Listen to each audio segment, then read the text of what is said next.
Welcome back to Fuqua Sports. Tonight I'm presenting you the consensus top 136 across 7 sources: Athlon Sports, College Football News, the ESPN FPI, the ESPN SP Rating, Lindy Sports, USA Today's 1 through 136 re-rank, and my own rankings.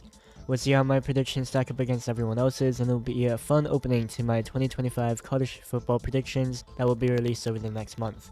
These type of videos have always done well, people seem to like them, and this year should be no different, with the highest number of sources involved in these rankings than ever before, and I will rank them based on the trimmed mean, which will basically be removing the highest and lowest ranks, and I'll be averaging the 5 remaining numbers.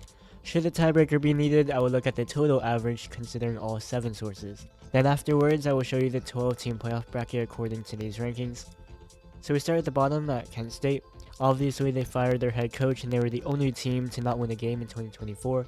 Things are still looking bleak for them, and just like last year, you're going to see a lot of Conference USA teams down here. On this graphic, you see FBS newbies, Delaware, Missouri State, along with Kennesaw State, who joined the FBS in 2024.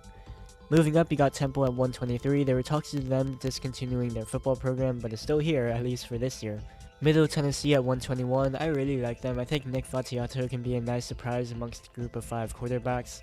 And through these first 2 graphics, 8 of the 12 Conference USA teams have already been listed. And you have a couple of Mountain West teams at the top of this graphic.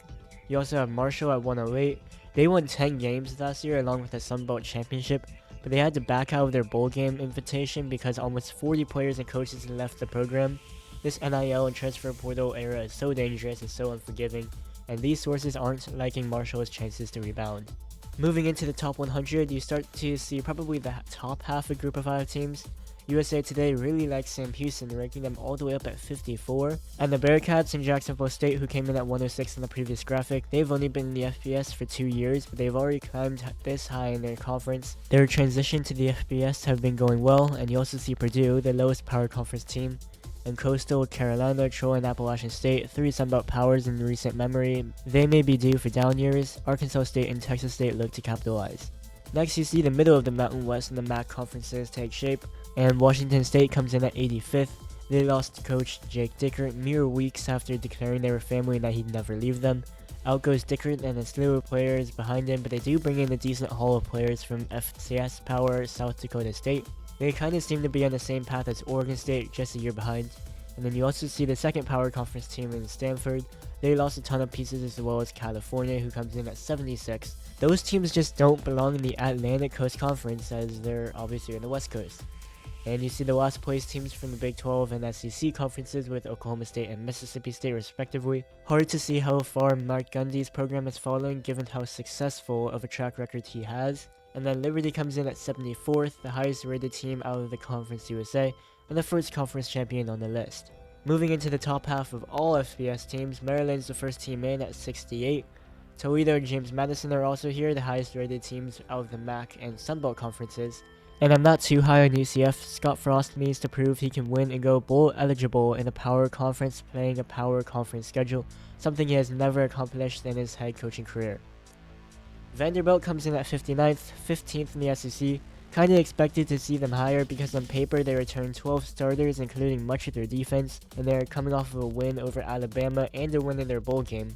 But the SEC is just so competitive, and with so many teams improved this offseason, it's hard for teams like Vanderbilt or Kentucky, who just don't have the same resources and recruiting appeal, to maintain success from year to year. At the top of the screen, 4 ACC teams come in at or near 50th place. These teams will be fighting for bowl contention, and it will be interesting to see what Bill Belichick does at the college scene at North Carolina. And speaking of Kentucky, they finished inside the top 50. I kinda expected them to finish closer to Vanderbilt too. And then look at Colorado's spread: 48, 49, 49, 50, 52, 54, 55. You never see that small of a range for teams in the middle of the pack, but we'll see if they can break out of that 50th place barrier. Tulane comes in first place in the American Athletic Conference, and we get more ACC teams: Duke, Pittsburgh, and North Carolina State. Inside the top 40, you have a bunch of teams looking to make a splash and potentially challenge for a playoff bid. There are a ton of Big 12 teams along with Kansas at 40th. That conference is going to be a logjam. That conference has never been so wide open. Florida State's at 38, coming off of a 2-10 season, and Lincoln Riley looks to finally break out at USC. Boise State comes in at 32nd, Mountain West champions and highest ranked group of 5 team. Again, the next group of 5 teams after them are Tulane, 11 spots down at 43, then Navy, then Memphis, then UNLV to round out the top 5. And 12 SEC teams make the top 30, and just inside the top 25 is Nebraska. Matt Rule is in year 3, which is a big year according to his coaching record. 2024 surprise teams, BYU, Indiana, and SMU are up here. I'm still not hot on Oklahoma. They were inside the top 28 last year as well, and I was low on them then. I was right because they finished with a losing record, and I'm low on them this year. In a jam-packed SEC, I really don't see Oklahoma finding their place, and some people are saying they're gonna be the Nebraska of the SEC. Lots of mediocrity at best. But count on at least 1 or 2 of these teams from this graphic to make the playoffs, because the postseason poll always looks a lot different than the preseason poll. Anyways, we have 12 SEC teams in the top 30 and 10 in the top 20. You can thank the ESPN FPI for that. All of the SEC teams' rankings are inflated because ESPN decided to rank 13 SEC teams in their top 25. That's over half the rankings filled with SEC teams, and over 80% of the conference being represented in the top 25. And that's also why we're ranking teams off of the trimmed mean, removing the highest and lowest values, because some of these numbers are serious outliers. Look at Texas A&M's 8th place, or Michigan's 6th place, or on the other side of the spectrum, Illinois' 44th place. Anyways, all of these teams are threats to win their conference, and you see Arizona State, the highest ranked Big 12 team, at the bottom of the screen. Moving into the top 9, these are your favorites for the national championship. Texas and Ohio State, your leaders out of the SEC and the Big 10. Georgia and Penn State, arguably the team's biggest obstacles to their respective conference championships. Clemson, the ACC champion, and then you have Notre Dame. Those 6 have kind of separated themselves as the top dogs, but we can't forget about Alabama and all of the schools' playoff experience. Oregon, as they were the only team who went undefeated in the regular season a year ago, and LSU, who's bringing in the nation's top transfer portal class.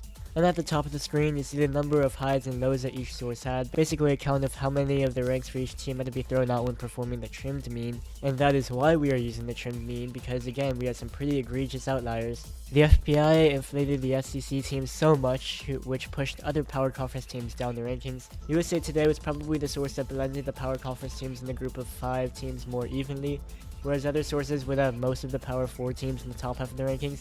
So that's a unique method. That also leads to a ton of highs and lows on their end. Lindy Sports and College Football News were in the middle of the road, and Athlon Sports and ESPN's SP Plus rankings are more conservative and probably more representative of the national consensus for the preseason. And my rankings come in at 3rd most conservative. My full predictions, which includes the win-loss records, standings, top 25 rankings, playoff predictions, bowl projections, and more, are still to come. I will start releasing those videos within the month. But speaking of the playoffs, so let's look at the playoff picture according to these rankings. It's going to be a straight seeding model, so no automatic buys for conference champions. So we have Texas and Ohio State getting the 1 and 2, Penn State and Georgia getting the 3 and 4. But if this actually happens in December, I'm convinced that the playoff committee will do some sort of manipulation to the seeding so that the SEC teams and the Big 10 teams don't play each other in the semifinals. You have Clemson coming in at 5, Notre Dame 6, Alabama 7, Oregon 8, LSU 9, Miami 10 for the at-large bids, and then Arizona State, the Big 12 champion, coming in at 11, and Boise State, the highest group of 5 team, at 12, and the first 2 teams out are Michigan and Florida. So that's your playoff picture, but again, for my predictions, I will start releasing those videos within the month, so be sure to subscribe and stay tuned. Thank you all for the 3,000 subs that I recently hit last month. Comment your thoughts down below, and I'll catch you in the next one.